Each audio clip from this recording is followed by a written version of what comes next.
And the other thing that happened on this episode was the WWE United States Championship changing hands to Apollo Crews in in what was a really great moment, because I think a lot of us here are behind Apollo Crews, always thought he never really got a fair shake of the stick.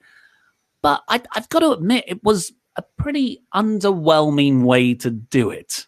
Yeah, so the match between Theory, that tag match, that had really good action. That was a really fun match that then had a really killer angle afterwards. This was a really good moment where he won the title and a really good promo afterwards and a really good feel-good. And I thought Andrade's selling of losing the title was really great as well. But the match itself was mostly ad break and Angel Garza backstage doing your lad from the Fast Show being like, having a wrestling match is a lot like making love to a beautiful woman. To the point where I was like, what is, like, all of my notes are about Garza backstage. And then I was like, oh, and then Crews wins out of nowhere. Yeah, Garza went full Swiss Tony. Yeah. And it wasn't just that. There was a shrink screen ad break through, I would say, half of the match. It wasn't a long match anyway, probably went 10 minutes. So we only got to see about 5 minutes of this match to fuel into the title change. And that just says to me that WWE aren't interested in it.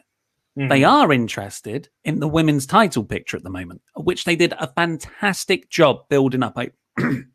Excuse me. I loved the three-way between Charlotte, Nia Jax, and Natalya later in this show. I don't understand why you wouldn't also do that for this guy you're meant to be pushing and the title change.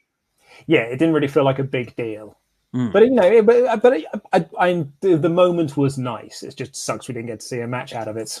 Yeah, definitely. I just hope that they do have actual plans for Apollo now. You know, we've been here so many times before where we get our hopes up because it looks like they're going to do something good, but then you're like, and you almost kid yourself, don't you? You're like, oh, but they did make him champion. This is going to be good. But then when you really look at it compared to stuff that's happened before, but they don't want to make him champion. Well, I mean, one of the top comments on your news video today was like, let's not forget the Gronk won a title before Apollo Crews. Yes. Well, but he's money, right?